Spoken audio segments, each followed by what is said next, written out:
இடத்துல இருக்கக்கூடிய அது மெக்கானிக் ஷாப் தாங்க வந்திருக்கும். யமகால TZR 250 இந்த பைக்கை பற்றி சொல்லணும்னா 2 ஸ்ட்ரோக்கு 2 சிலிண்டர் லிக்விட் கூல்டு யமகால பவர் வால் சிஸ்டம் கூடிய வண்டி.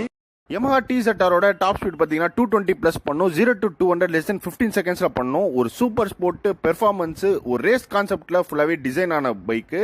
யமஹா TZR வெயிட் பார்த்தீங்கன்னா லெஸ் தென் 130 kg தான். ஏன்னா aluminium frame, aluminium swingarm, light weight alloys, front and rear disc, front adjustable suspension, ஏரோடைனமிக்கான டிசைன். ஒரு 40 இயர்ஸ்க்கு முன்னாடியே ஒரு ஃபியூச்சரிஸ்டிக்காக ஃபுல்லாகவே பெர்ஃபார்மன்ஸாக பில்ட் பண்ண வெஹிக்கிள். யமஹாவே நினச்சாலுமே இதே மாதிரி ஒரு பவர்ஃபுல்லான பீஸ்ட்டை இதுக்கப்புறம் மார்க்கெட்டில் கொண்டு வர முடியுமான்றதே டவுட்டு தான். இந்த பைக்கோட பெர்ஃபார்மன்ஸை நம்ம ஜஸ்ட் கம்பேர் பண்ணோம்னா இப்போ இருக்கக்கூடிய மாடர்ன் சூப்பர் பைக்ஸ்க்கு ஈக்குவலாக இந்த பைக்கோட ஸ்டாக் பைக் பெர்ஃபார்மன்ஸே இருக்கும். பைக் ரொம்ப ரொம்ப ரேராக இருக்கக்கூடிய பைக்கு. So tank